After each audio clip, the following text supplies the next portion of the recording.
Black Square has always gone the extra mile to create realistic electrical simulations, and this aircraft is no different. If you'd like to see the most detailed information on Black Square's electrical simulations, watch the TBM 850 electrical overview video, linked here. For now, I'll just hit some of the highlights.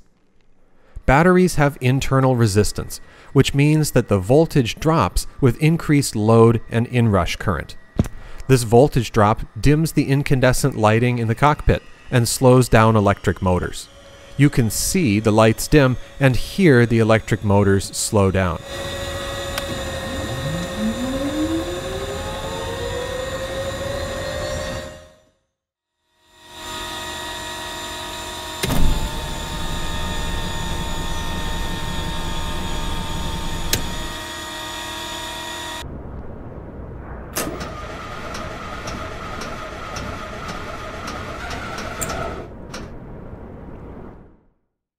The incandescent lamps are also simulated, with their filaments heating up quickly and cooling down slowly. It's subtle effects like this that provide the most authentic vintage flying experience.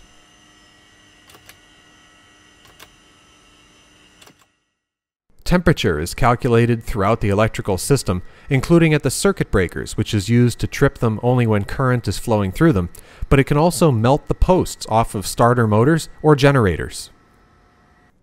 In this aircraft with the new tablet interface, several of these temperatures can be monitored, such as for the generator, the starter, and the battery.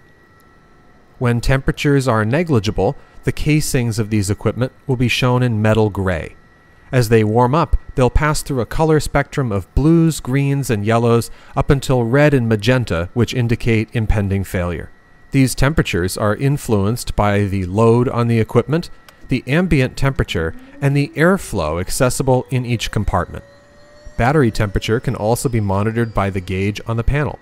Remember, batteries heat up both when they're discharged and when they're charging, so you should monitor battery temperature when cranking the engines for an extended period of time and after starting when the batteries are being charged. Indicator lamps will illuminate when the batteries are worryingly warm or dangerously hot. If you suspect equipment failure, head over to the live schematic page of the tablet interface. Failed equipment is shown with a red overlay, while merely inactive equipment is just grayed out. You can follow the flow of current from the sources to the sinks and find any discontinuities. There are a few things worth noting in this specific aircraft, like the two AC inverters. The main inverter is powered off the left isolation bus and provides power for the AC avionics. It should be switched on anytime the aircraft is operating normally. The standby AC inverter is powered off the right isolation bus and is used to provide power for the windshield heating elements. Should the main AC inverter fail, there's a switch to select the standby inverter as the source for the avionics power bus. However, it will not turn on unless the windshield heat switch is also in the on position. The electrical distribution in this aircraft resembles a commuter class aircraft more than a light twin. There are 4 electrical distribution buses, which can cross-feed each other or be isolated to their side of the aircraft and 1 generator. There are also 2 completely separate avionics buses. Understanding this power distribution is essential to recovering from single generator failures or other electrical anomalies. Switching to night for a moment, I want to show you one of my favorite features in this aircraft. Do you see how the cabin lights are pulsing slowly? You might think this is a bug, but a real-world pilot will immediately identify this as the alternator or generator's rectifier and voltage regulator being unable to maintain a constant voltage when operating at very low RPM. As we increase the throttles, this effect will go away. If we turn off the generators, the lights won't pulse, but they will dim as we come down to the battery voltage.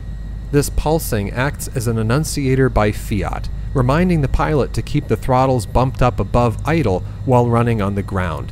It helps prevent spark plug fouling in the engine and also keeps the battery from discharging further.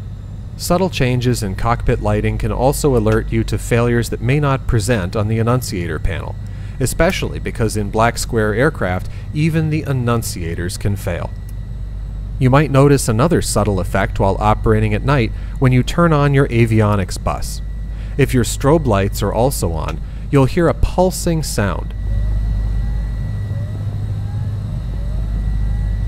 That sound is created by the strobe light's capacitors charging and discharging, which creates a transient pulse of electricity through the aircraft's electrical system. There's something else new about the strobe lights in this aircraft. Have you ever seen a placard in a cockpit that says, "Turn off your strobe lights before entering a cloud"? In the real world, the light bounced back from the strobe lights off the clouds can be so disorienting that it's a problem even during the day. At night, it can illuminate your entire cockpit. Now, with black square aircraft, you can appreciate some of these subtleties of real-world flying. Lastly, I want to show off the coolest new feature in Black Square's aircraft. This was present in the TBM 850, but I haven't seen any videos of it yet. While not technically part of the aircraft, it is an electrical phenomenon, strictly speaking. We're talking about electrostatic discharge, or what is commonly known as St. Elmo's fire. When flying through inclement weather, like thunderstorms or dust storms, particulate in the atmosphere deposits charge on the surface of the aircraft, which is then dissipated back to the atmosphere through static wicks or any pointy objects on the aircraft. If the buildup of charge is particularly severe, a faint purple glow may emanate from sharp objects on the aircraft. This is called corona discharge, and it may precede more stunning electrostatic discharges across the aircraft. Though often mistakenly referred to as St. Elmo's fire, these discharges may occur across the aircraft's windshields. The discharges are most likely due to the dissimilar electron affinities of the painted aircraft skin and the polycarbonate windows installed on most aircraft. As a charge gradient develops between the windshield and the skin, a mostly harmless discharge will take place between the two. No action is required of the pilot should this occur, but the flashes may be disorienting at night, and downright scary if you weren't expecting it. I hope these electrical systems have given you an appreciation for the level of detail that goes into Black Square's aircraft. Stay tuned for more videos on Black Square's Dukes for Microsoft Flight Simulator. Until then, I'll see you in the next video.